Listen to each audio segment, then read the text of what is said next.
मान्छेले गरेको। तसर्थ म सभामुख मार्फत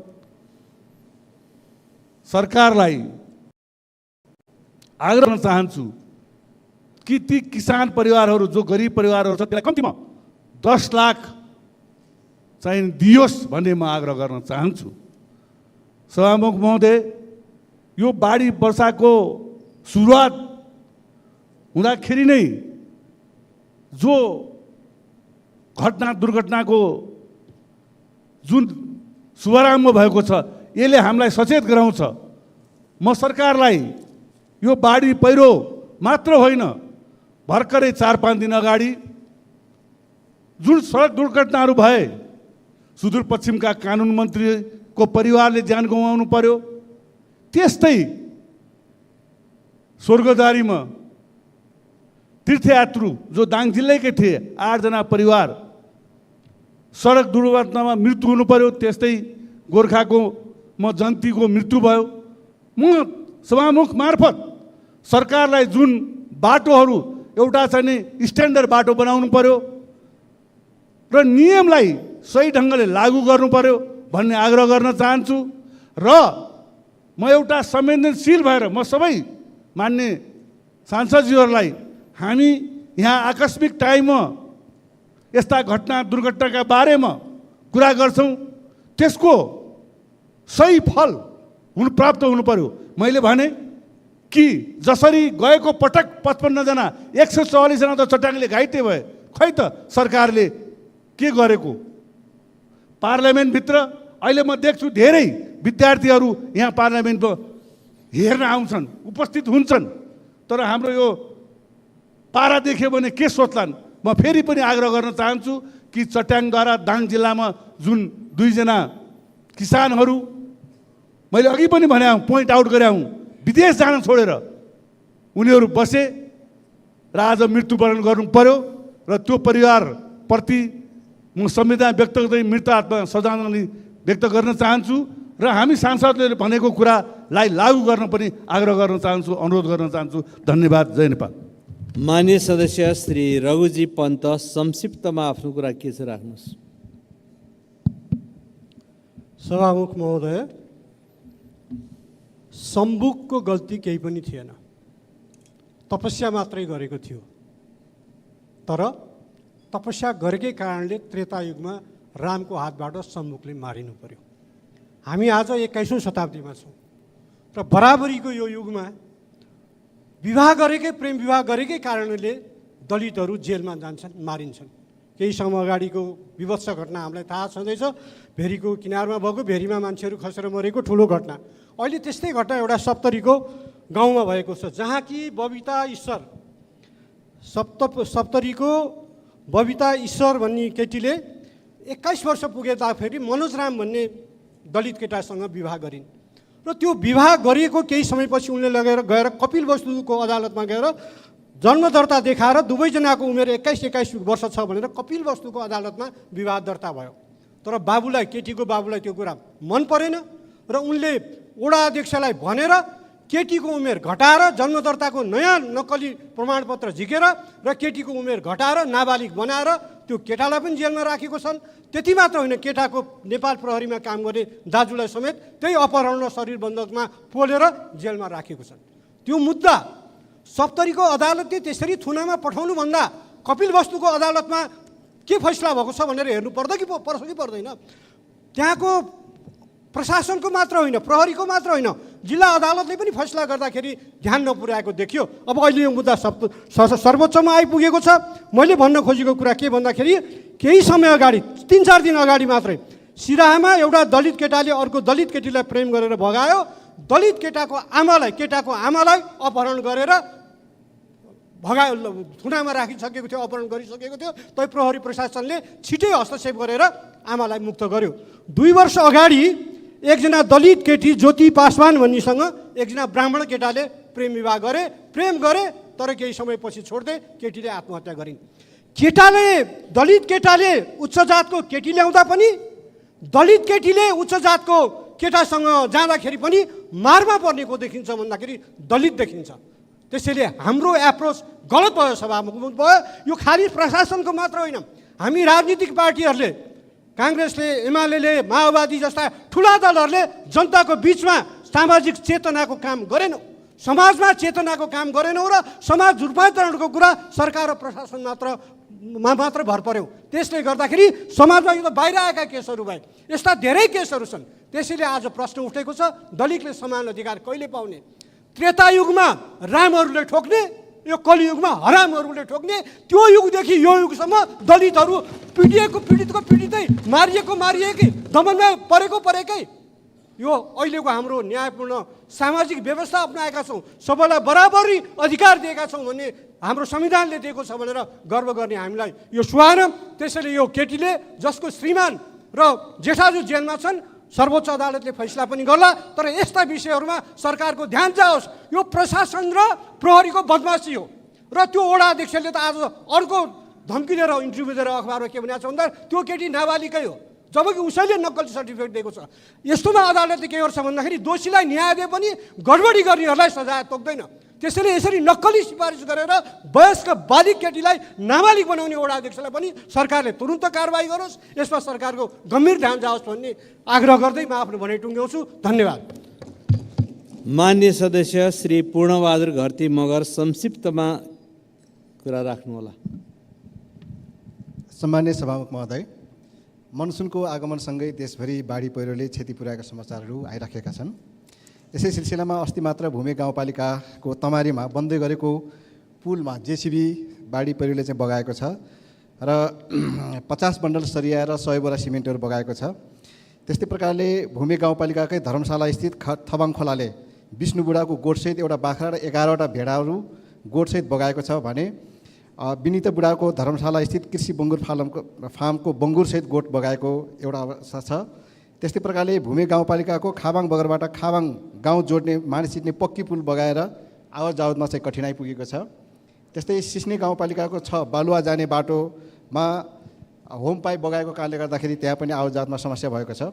यस्तै सिस्ने गाउँपालिकाको 8मा भुरुङ्गा जाने भित्ती सडकमा माथिसम्म पहिरो झरेको हुनाले बस्ती एकदमै जोखिम अवस्थामा छ र यस सम्बन्धमा म विशेष गरेर गृह मन्त्रालय र नेपाल सरकारको ध्यान आकर्षण गर्न चाहन्छु। धन्यवाद। मान्य सदस्य श्री सन्तोष परियार। सम्मान्य सभामुख महोदय, नेपाल सरकारको आर्थिक वर्ष 2080-81 को नीति कार्यक्रम तथा बजेट प्रस्तुत गर्ने सिलसिलामा यही 2080 साल जेठ 15 गते माननीय अर्थमन्त्रीबाट जिल्ला निर्वाचन कार्यालयहरू खारिज गरी जिल्ला प्रशासन कार्यालय अन्तर्गत राख्ने व्यवस्था गरियो। सामान्य सभामुख मार्फत लोकतन्त्रमाथि भएको यो षड्यन्त्रको राष्ट्रिय स्वतन्त्र पार्टी घोर भर्त्सना गर्दछ। सामान्य सभामुख महोदय, यो राजनीतिक आन्दोलनले स्थापित गरेको व्यवस्था हो। यो व्यवस्थामाथि षड्यन्त्र गर्न पाइँदैन। स्वतन्त्र र संवैधानिक व्यवस्था भएको निर्वाचन आयोगलाई सरकारको सिडिओ कार्यालय मार्फत राख्नु यो राजनीतिक कुचेष्टा हो र यसले लोकतन्त्रलाई बलियो बनाउँदैन भन्ने हाम्रो ठम्याइ छ। यसले एकातिर जनताको मताधिकारलाई अप्ठ्यारोमा पार्छ भने अर्कोतिर स्वतन्त्र रूपमा जन्मेका राष्ट्रिय पार्टीहरूलाई राष्ट्रिय राजनीतिमा बन्देज लगाउने षड्यन्त्रपूर्वक खेल रचेको छ भन्ने हाम्रो ठम्याइ छ। म सम्मान्य सभामुख मार्फतलाई भन्न चाहन्छु, यो आजको सङ्घीय लोकतान्त्रिक व्यवस्था कुनै अमुक राजनीतिक पार्टीको सङ्घर्षले मात्रै आएको होइन। तमाम नेपाली जनताको विज्ञान चेतना र उहाँको सबैको ज्ञानले आएको यो व्यवस्था हो। यो व्यवस्थामाथि कुनै निश्चित राजनीतिक पार्टीको स्वार्थले यो राज्यका संवैधानिक निकायहरूमाथि यसरी हस्तक्षेप गरिन्छ भने राष्ट्रिय स्वतन्त्र पार्टीलाई त्यो सही हुने छैन। राष्ट्रिय स्वतन्त्र पार्टीले त्यसलाई स्वीकार्ने छैन। म सम्मान्य सभामुखज्यू मार्फत नेपाल सरकारलाई भन्न चाहन्छु, यो तपाईँको गल्ती, यो तपाईँको त्रुटिलाई सच्याउनुहोस्, यो निर्णयलाई खारेज गर्नुहोस्। यो निर्णयलाई खारेज गर्नुभयो भने यो लोकतान्त्रिक व्यवस्था सफल हुन्छ, यो व्यवस्था बलियो हुन्छ।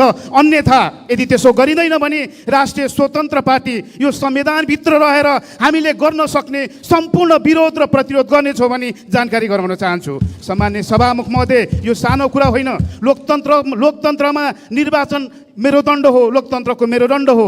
जनताले आफ्नो स्वेच्छाले जनप्रतिनिधि छान्न पाउनुपर्ने यो अधिकारको सुनिश्चित गर्ने, मतदाताहरूको अद्यावधि गर्ने, निर्वाचनलाई निष्पक्ष र धाँधली बनाउने जिम्मेवारी पाएको संवैधानिक आयोगको जिल्ला निर्वाचन कार्यालयहरूलाई खारेज गर्ने सरकारको यो त्रुटि तत्काल सच्याइयोस्। अन्यथा राष्ट्रिय स्वतन्त्र पार्टी संसद र सदनमा यसको विरोध गर्छ, प्रतिरोध गर्छ भन्न चाहन्छु। अहिले संसदको बजेट अधिवेशन चलिरहेको छ। म सम्मान्य सभामुख मार्फत अर्थमन्त्रीलाई भन्न चाहन्छु।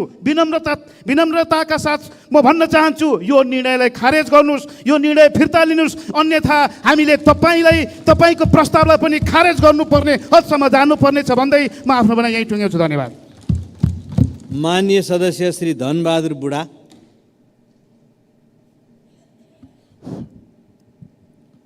सम्माननीय सभा महोदय, कुनै पनि देशका नागरिकहरूको जीवधनको सुरक्षा गर्ने, सार्वजनिक सम्पत्तिहरूको सुरक्षा गर्ने र पुरातात्विक सांस्कृतिक चिज वस्तुहरूको सुरक्षा गर्ने राज्यको दायित्व हो।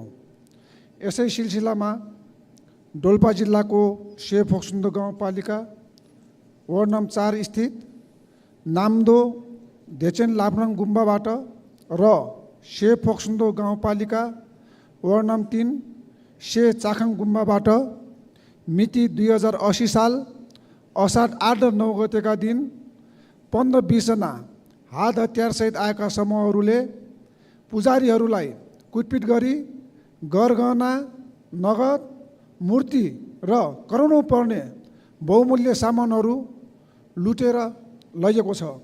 यी हात हतियारधारी लुटेरा समूहलाई तुरुन्तै नियन्त्रणमा लिई कानुनको कठघरामा ल्याउनु हुन म सम्माननीय सभामुख मार्फत गृहमन्त्रीज्यूलाई आग्रह गर्न चाहन्छु। धन्यवाद। माननीय सदस्य श्री अब्दुल खान।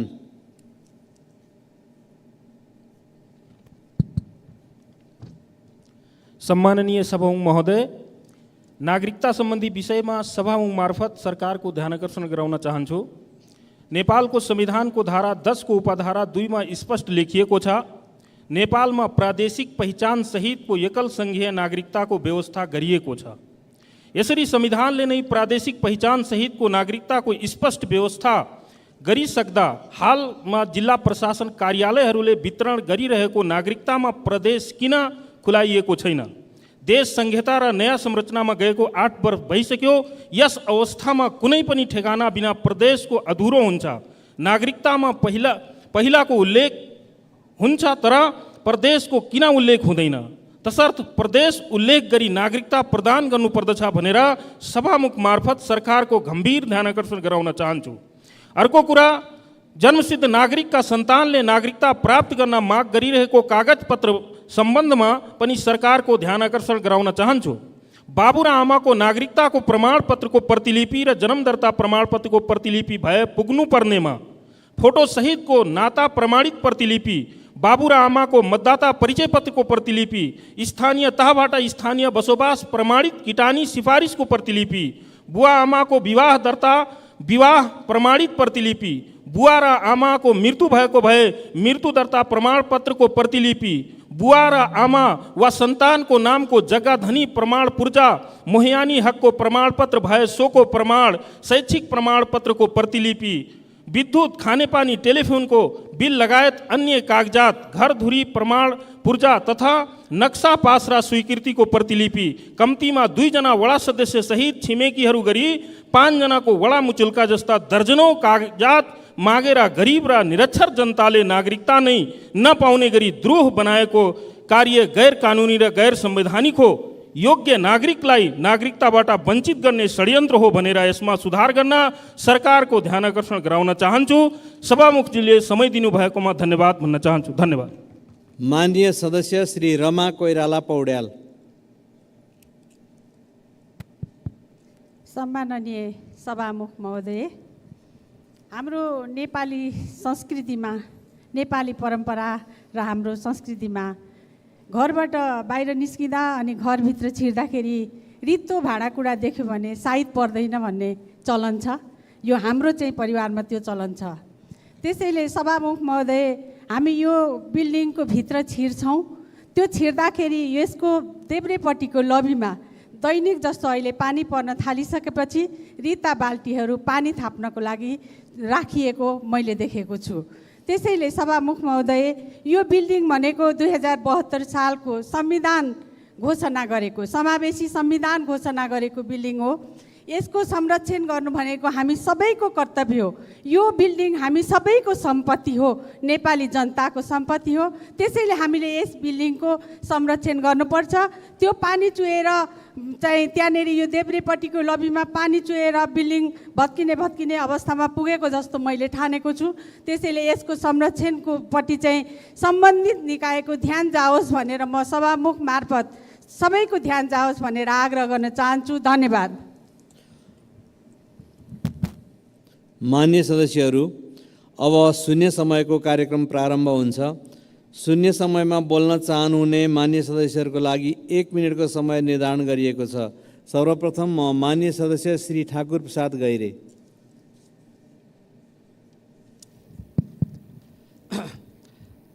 सभामुख महोदय, किसानहरू मल किन्ने लाइनमा छन् तर मल छैन।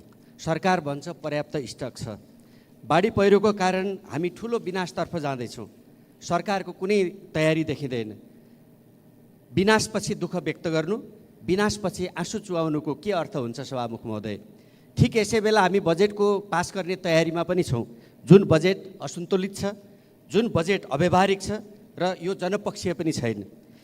कम्तीमा यो शेषपटकको सदनबाट दलहरू कमजोरी स्वीकार गर्न तयार छन्, सरकार कमजोरी स्वीकार गर्न तयार छ भन्ने कुरालाई आत्मसात गर्दै यो बजेटलाई संशोधन गरेर जनपक्षीय, व्यावहारिक र सन्तुलित बनाएर पास गर्न यो सदन एकताबद्ध भएर प्रस्तुत हुन जरुरी छ, जसले देशलाई सकारात्मक सन्देश दिन्छ भन्नेतर्फ म सभामुख मार्फत ध्यानाकर्षण गर्न चाहन्छु। धन्यवाद। मान्य सदस्य श्री डोल प्रसाद अर्याल। सम्माननीय सभामुख महोदय, आज म निःशुल्क रूपमा गुणस्तरीय स्वास्थ्य सेवा प्रदान गरिरहेको तर सरकारको उपेक्षामा परेको एउटा अस्पतालका विषयमा सदनको ध्यान आकृष्ट गर्न चाहन्छु। अछाममा बयलपाटा अस्पताल छ सभामुख महोदय, जसको व्यवस्थापन गैर सरकारी संस्था न्याय हेल्थ नेपालले गरिरहेको छ। 15 वर्षदेखि सञ्चालित सो अस्पतालबाट अछामका साथै डोटी, बाजुरा, मुगु, कालीकोट, दैलेख, हुम्ला लगायत विगत जिल्लाका झन्डै 1 लाख नागरिकले वार्षिक रूपमा निःशुल्क स्वास्थ्य सेवा लिइरहेका छन्। विदेशी दात्री निकायले आर्थिक सहायता कटौती गरेपछि अहिले अस्पताल सञ्चालनका लागि चुनौती थपिएको छ। यसअघि अघिल्लो प्रदेश सरकारले 9 करोडको दायित्व लिने र बाँकी न्याय हेल्थ नेपालले व्यवस्थापन गर्ने सम्झौता भए पनि सो विषय बजेटमा समेटिएको छैन। एउटा नमुना अस्पतालका लागि योभन्दा दुर्भाग्यपूर्ण कुरा के हुन्छ सभामुख महोदय? अस्पताल सञ्चालनका लागि वार्षिक 22 करोड बजेट आवश्यक पर्ने देखिएकोले सङ्घीय सरकार र सुदूरपश्चिम प्रदेश सरकारले त्यसको सुनिश्चितता गर्न म सम्माननीय सभामुख मार्फत सरकारको ध्यानाकर्षण गराउन चाहन्छु। धन्यवाद। मान्य सदस्य श्री तारा लामा तामाङ।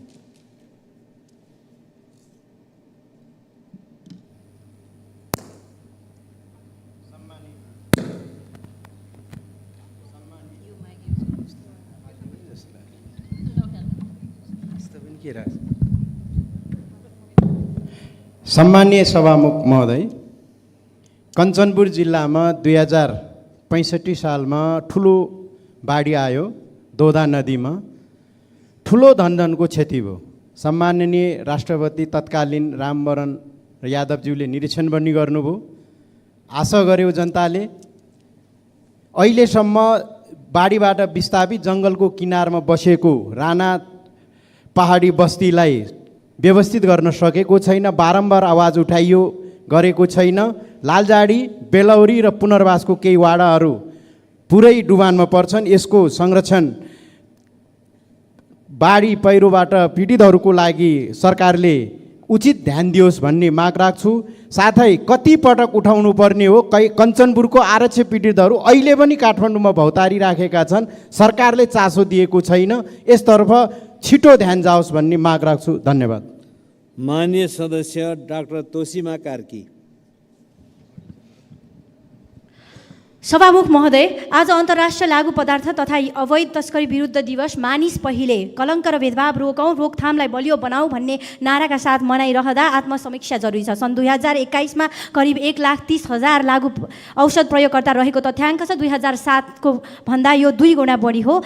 WHO ले लागु औषध दुर्व्यसनलाई रोगको रूपमा लिएको छ। Drug abuse is a disease not a crime. तर हाम्रो परिवेशमा मुख्य समस्या भनेकै यसलाई सामाजिक समस्या भन्दा पनि अपराधको रूपमा मान्नु हो। आजसम्म पनि सुधार गृहहरू गृह मन्त्रालय अन्तर्गत छन्। अपराधी सरह मात्र व्यवहार गर्ने हो भने यो समस्या बढिरहन्छ। लागु औषध कारोबारी र प्रयोगकर्तालाई एउटै दृष्टिले हेर्न मिल्दैन। अधिकांश प्रयोगकर्ताहरू टिन एज 16 वर्ष मुनिका मुख्य समस्या साथीको सङ्गतले र विभिन्न रोगहरू जस्तै विशेषतः यौन रोग HIV हेपाटाइटिसबाट ग्रस्त हुने देखिन्छ। मूलभूत यसको कारण मनोसामाजिक पाटोको समाधान जरुरी छ। त्यसैले सुधार गृहहरूलाई स्वास्थ्य मन्त्रालय अन्तर्गत ल्याउन जरुरी छ र बजेटमा पनि सुधार गृहहरूको लागि प्रोत्साहन आवश्यक छ। धन्यवाद।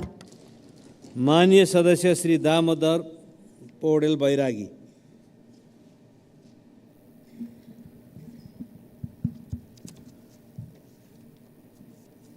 सम्मानित सभामुख महोदय, म आज पर्यटन मन्त्रालय र सँग सम्बन्धित संस्कृति मन्त्रालयसँग सम्बन्धित विषयमा केन्द्रित हुन चाहन्छु। कास्की जिल्लामा फेवाताल छ। त्यो फेवातालको संरक्षण, त्यहाँभित्र रहेको फेवातालको बिचमा रहेको बाराई मन्दिरको पुनर्निर्माण भइरहेको छ, यसतर्फ ध्यान जाओस्। अन्नपूर्ण पर्यटन क्षेत्र छ, त्यसको संरक्षण, विकास र पैदल मार्गको लागि व्यवस्था गरियोस्। माछापुछ्रे पैदल मार्ग छ, त्यसको लागि व्यवस्था गरियोस्। घोडेपानी टाँडापानी पर्यटन क्षेत्र विकासका लागि ध्यान दिइयोस्। माछापुछ्रे दुईमा रहेको तातोपानी कुण्डको संरक्षण गर्ने व्यवस्था गरियोस्। विन्ध्यवासिनी मन्दिर, थाप्लेको भूमिस्थान, शीतल गुफा, कान्छी बराह, गाईघाट, अकाला, सुतेका बुद्ध, नारायण थान, धर्मशिला बुद्ध विहार, मेश्रम बराहा, कश्यप धाम, कास्कीकोट दरबार, तातोपानी कुण्ड र घलेखल्क तारा हिल, खुमै डाँडा, धिताल अस्ताम, लुवाङ कोलेली, ठुला खर्क, सराङकोट, पुम्दीकोट, शान्ति स्तूपा जस्ता महत्त्वपूर्ण क्षेत्रहरू त्यहाँ छन्। तर माननीय सदस्य श्री दिनेश कुमार यादव।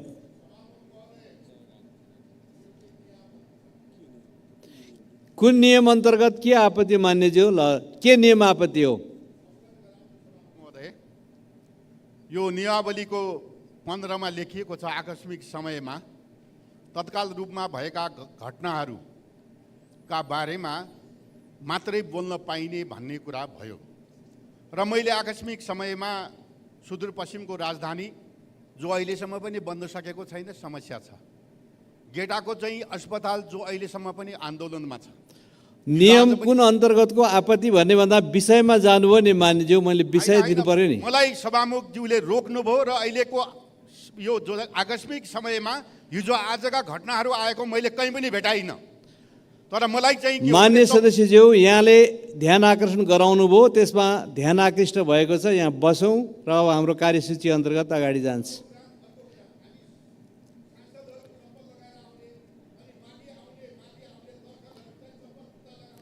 मान्य सदस्यहरू आसन ग्रहण गरौँ। मान्य सदस्य श्री दिनेश कुमार यादव, शून्य समयमा दिनेश कुमार यादव मान्यज्यू।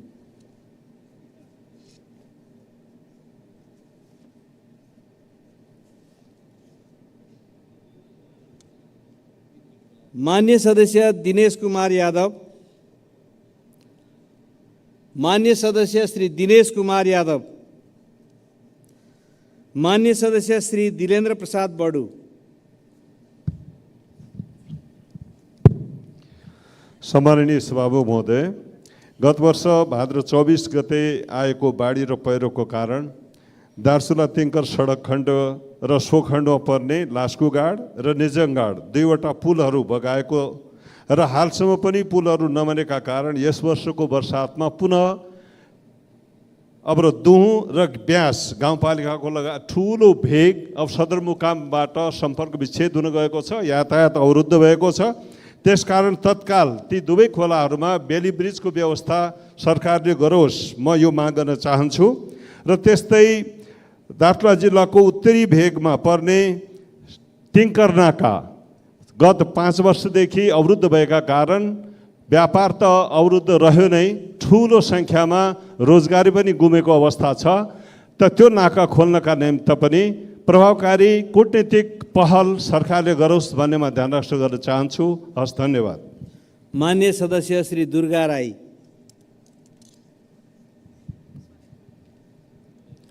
सम्माननीय सभामुखज्यू, भर्खर मात्रै बाढीले देश आक्रान्त भइरहेको छ। भर्खर एक गते भोजपुर जिल्लाको टेम्के मयौँ गाउँपालिका 8 गोगन्ने निवासी मनदीप राई राउटे खोलाले बगायो।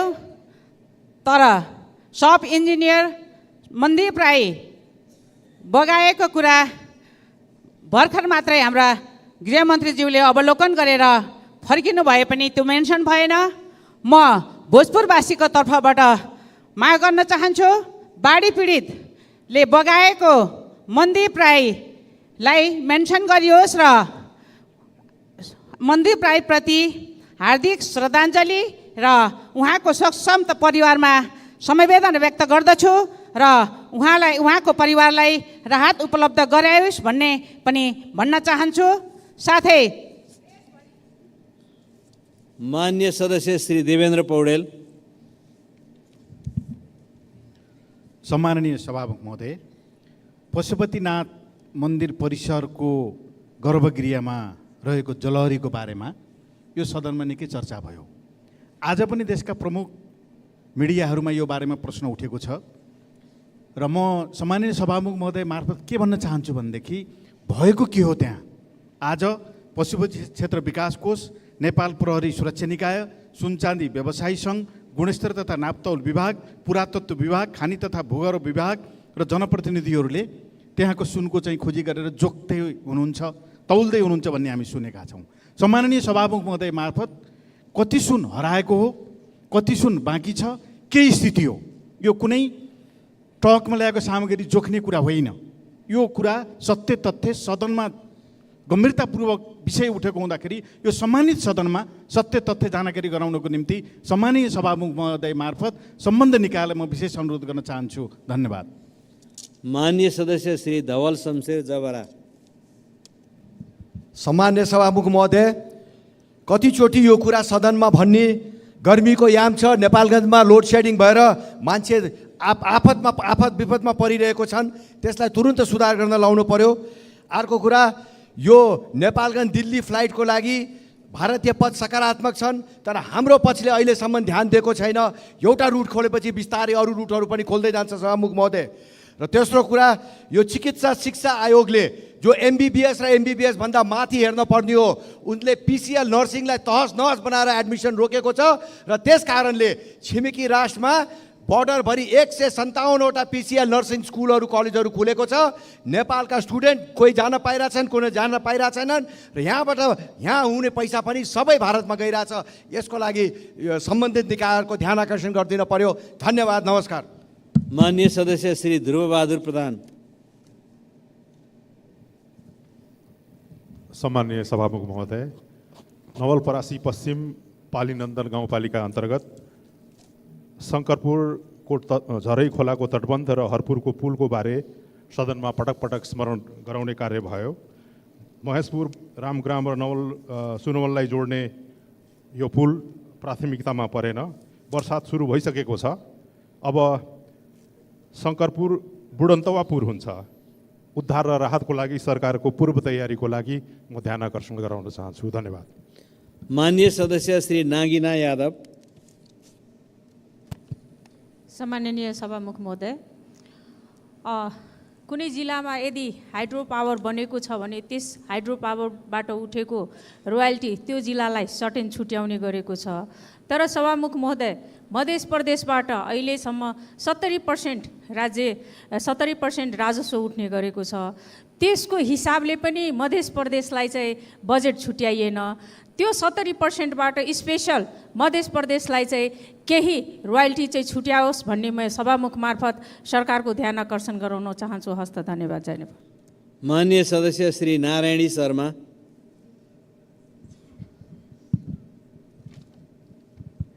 सम्माननीय सभामुख महोदय, प्राकृतिक प्रकोप परि दाङको दङ्गी सरङ र बागलुङमा परेको चट्याङ मृत्यु हुनेहरूमा भावपूर्ण श्रद्धाञ्जली गर्न चाहन्छु र घाइतेप्रति शीघ्र स्वास्थ्य लाभको कामना। भारतसँग जोडिएको सीमा दाङको गढवा गाउँपालिका वडा नम्बर 8 खबरी नाकामा रहेको 48 नम्बरको सीमा स्तम्भ खबरी खोलाले बगाएको वर्षौँ भइसकेको छ, पुनर्स्थापना अहिलेसम्म भएको छैन। त्यसै गरी दाङको राजपुर गाउँपालिका वडा नम्बर 7 भौवानाका स्थानीय नाकावासीहरूले सिमलको बोटलाई सीमा मानि त्यही आधारस्तम्भ मानेर अहिलेसम्म सीमाको रूपमा बुझिराखेका छन् र नेपाल भारत सीमा छुट्याउँदै आएका छन्। दाङको सीमा स्तम्भहरू निकै जीर्ण अवस्थामा छन्। 37वटा मुख्य सीमा र 40वटा सहायक स्तम्भ छन्। मर्मत सम्मारको लागि केही पहल भएको छैन। सीमा स्तम्भ दिन प्रतिदिन जीर्ण बन्दै गएका छन्। सीमा स्तम्भलाई व्यवस्थित र पूर्ण बनाउनुको निम्ति नेपाल सरकारको ध्यान आकर्षण गर्न चाहन्छु। हस्त अभिवादन। माननीय सदस्य श्री निर्मला कोइराला।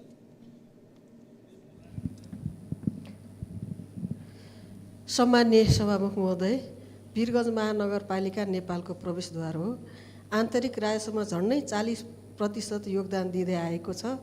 सभामुख महोदय, आर्थिक राजधानीको उपमा दिए पनि सङ्घीय सरकारले वीरगञ्जको पूर्वाधार आर्थिक क्षेत्रको विकासमा कुनै ध्यान दिएको छैन। सभामुख महोदय, सीमा क्षेत्रमा रहेको वीरगञ्ज सीमा व्यवस्थित छैन। त्यसैले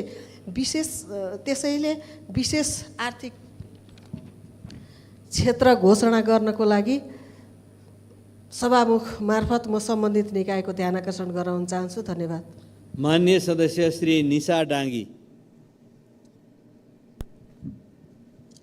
सम्माननीय सभामुख महोदय, मेची प्रादेशिक अस्पतालको नयाँ भवन लापरवाहीपूर्ण तरिकाले बनाइएको छ भनेर चर्को आवाज उठाइरहँदा पनि बेवास्ता गरियो र केही दिन अगाडि मात्र प्रदेशलाई समेत थाहा नदिइकन अस्पताल प्रशासनलाई नयाँ भवन हस्तान्तरण गरियो। गुपचुप रूपमा हस्तान्तरण गरिएको नयाँ भवन नै जीर्ण अवस्थामा रहेपछि स्थानीयहरूले दबाब दिएपछि अस्पतालले बाध्य भएर हस्तान्तरण गरिसकेको 4 दिनपछि हस्तान्तरण पुनः फिर्ता गर्यो। सभामुख महोदय, यो त एउटा उदाहरण मात्र हो। देशभरि यस्ता सयौँको सङ्ख्यामा सरकारी भवनहरू बनिराखेका छन्। कति त सरकारलाई अत्तो पत्तो समेत हुँदैन कस्तो भवन बनिराखेको छ भनेर। जस्तै गोदावरीको अन्तर्राष्ट्रिय भवनको छाना चुइएको, बुटवलको प्रदर्शनी केन्द्र कसले सञ्चालन गर्ने टुङ्गो नलागेको जस्ता यस्ता कुराहरू देशभरि रहेका छन्। सभामुख महोदय, सरकारी भवन बनिसकेपछि सम्बन्धित निकायलाई हस्तान्तरण गर्नु अगाडि भवन कस्तो बनेको छ भनेर स्थानीय सहितको संलग्नतामा अनुगमन गरेर मात्र हस्तान्तरण गरिनुपर्छ र यसरी लापरवाही तरिकाले सरकारी भवन बनाउने कम्पनीहरूलाई कालो सूचीमा राख्ने मात्र होइन, खारेज गर्नका लागि सम्बन्धित निकायको ध्यान आकर्षण गराउनु। माननीय सदस्य श्री पुष्पबहादुर शाह। सम्माननीय सभामुख महोदय, अन्तर प्रदेश जोड्ने रणनीति महत्त्वको 2028 सालबाट सुरुवात भएको कर्णाली चिसापानी मङ्गलसेन बडीमालीका अछाम सुर्खेत जोड्ने सडक अन्तर्गतको जङ्गलघाटमा पक्की पुल निर्माणको ठेक्का लागिसकेको, पुल निर्माणको कार्य थालनी हुने बेला हाल सोही क्षेत्रमा निर्माण हुन लागेको बेतन कर्णाली हाइड्रो पावरका कारण उक्त जङ्गलघाटको पक्की पुल डुबान क्षेत्रमा पर्ने भनी पुलको निर्माण कार्यमा अवरोध सिर्जना भएको, सर्वे नाप नक्सा भएको स्थान जङ्गलघाटमा नै पुलको निर्माण कार्य अघि बढाइनुपर्छ भन्दै अछाम सुर्खेतका आम जनताले खबरदारी गरिरहेको अवस्थामा पुलको निर्माण कार्य रोकिन गएमा बेतान कर्णाली हाइड्रो निर्माण कार्यमा समेत अवरोध देखिने भएकाले लामो समयदेखि जनताको माग रहेको छोटो दूरीको सडक अन्तर्गत जङ्गलघाटको पक्की पुल यथास्थानमा नै निर्माण गर्न अगाडि बढाइनुपर्छ र प्राविधिक समस्याको समाधान गरी सभामुखज्यू मार्फत भौतिक पूर्वाधार तथा यातायात मन्त्रालय र सम्बन्धित निकायको ध्यान आकर्षण गराउन चाहन्छु। धन्यवाद। माननीय सदस्य श्री प्रतिमा गौतम।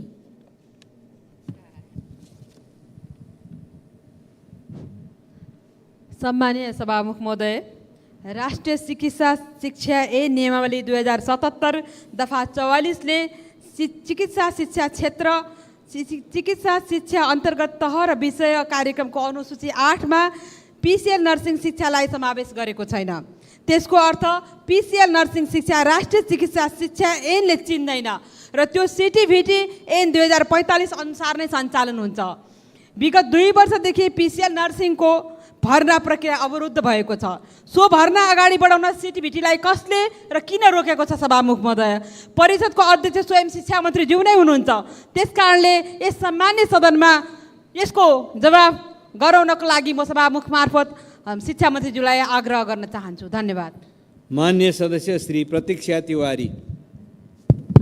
सम्माननीय सभामुख महोदय, सरकारको करोडौँ खर्चमा विदेश गएका 30 सरकारी अधिकारी जो उतै लुकेर बसे भन्ने समाचारले आश्चर्यचकित बनाएको छ।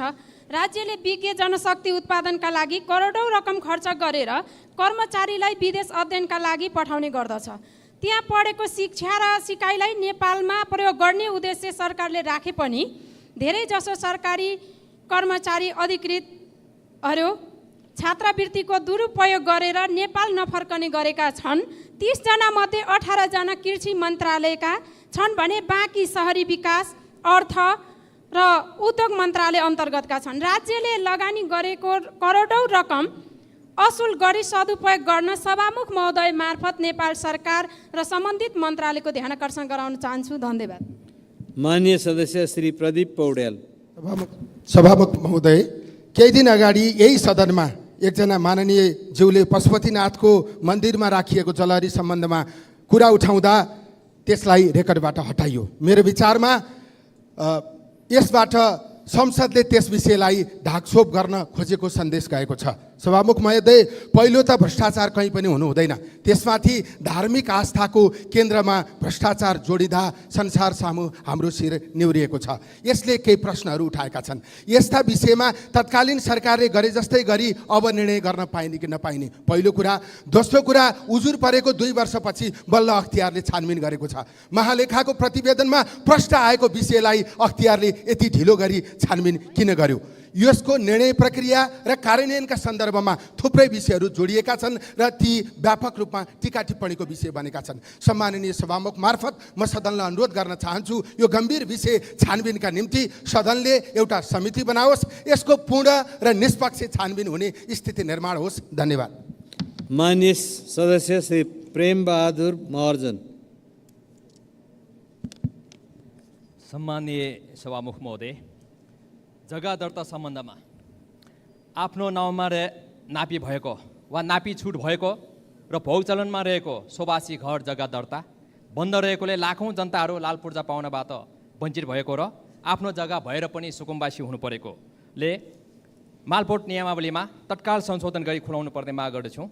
त्यसै गरी जग्गा किटकाट सम्बन्धमा 4 आना 2 दामको मापदण्डको कारणले अंशबन्दा गर्न सानो घडेरी किटकाट गर्न नपाएकोले भूमि व्यवस्था, सहकारी तथा गरिबी निवारण मन्त्रालयले भू उपयोग नियमावली संशोधन गरी खुलाउन माग गर्दछु। धन्यवाद।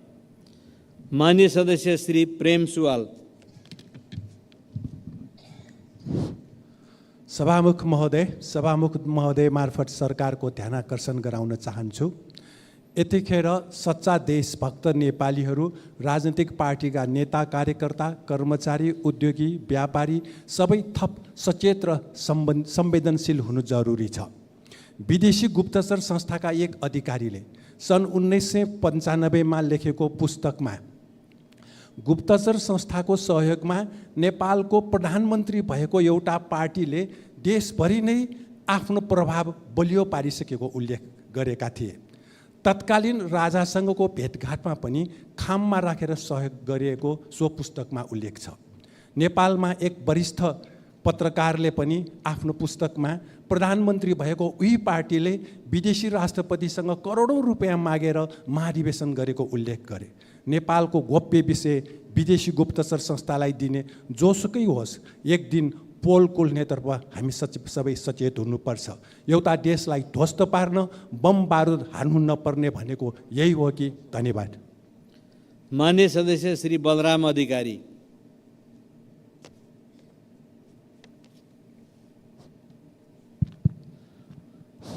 सभामुख महोदय, प्रधानमन्त्रीज्यूले 8 गतेको प्रश्नोत्तर कार्यक्रममा 71,000 मेट्रिक टन खाद मौजात छ, 45,000 मेट्रिक टन भारतको कलकत्ताबाट आउँदैछ, मलखादको समस्या हुँदैन भन्नुभएको थियो। किसानहरू खेतमा रोपाइँमा छन्, खाद नपाएर तडपिरहेका छन्, नारा जुलुस गर्ने, कृषि सामग्री संस्थान घेराउ गर्ने तयारी गरिरहेका छन्। भारतबाट चोरी निकासी बढेको छ, तस्करहरूलाई फाइदा भएको छ। तौलिया कृषि सामग्री संस्थानका प्रमुख नरहरि पोखरेललाई सोद्धा 1/3 जनताले पनि अहिलेको मौजाद खादले पुग्दैन, खाद पाउन सक्ने अवस्था छैन भन्नुहुन्छ। प्रत्येक पालिकामा पालिकाको सिफारिसमा सहकारीले लान्छन्, सहकारी सदस्यलाई नि पुग्दैन, अरूले पाउने कुरै भएन भन्नुहुन्छ। तसर्थ पालिकाको सिफारिस अनुसार किसानले भारतीय बजारबाट किनेर ल्याएको खाद बिना रोकटोक ल्याउन दिने व्यवस्था गरी तत्कालको समस्या हल गर्नका निम्ति सभामुख मार्फत सरकारको ध्यान आकर्षण गर्न चाहन्छु। धन्यवाद। मान्य सदस्य श्री बसन्त कुमार नेम्बाङ। सम्मानीय सभामुखज्यू, असार 2 गते गएको बाढी पहिरोको कारण पाँचथर जिल्लामा ठुलो धनजनको क्षति भएको छ। म सम्मानीय सभामुखज्यू मार्फत सरकारको केही कुरामा ध्यान आकर्षण गराउन चाहन्छु। मृतक परिवारलाई तत्काल क्षतिपूर्ति रकम घोषणा गरेर उपलब्ध गराइयोस्। पूर्ण क्षति, आंशिक क्षति र बस्नै नहुने गरी जम्मा 113 घर परिवार